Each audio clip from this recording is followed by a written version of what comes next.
Debimos parar un poco antes.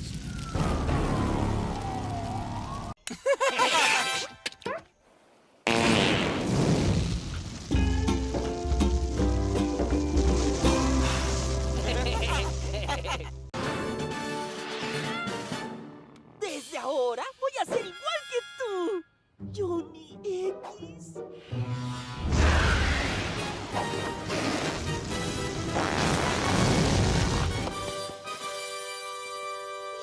Correcto otra vez.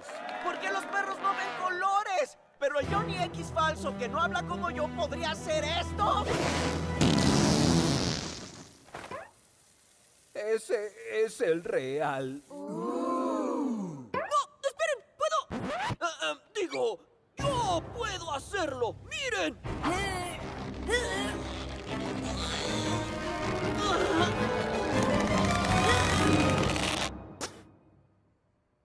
Bueno, no puedo.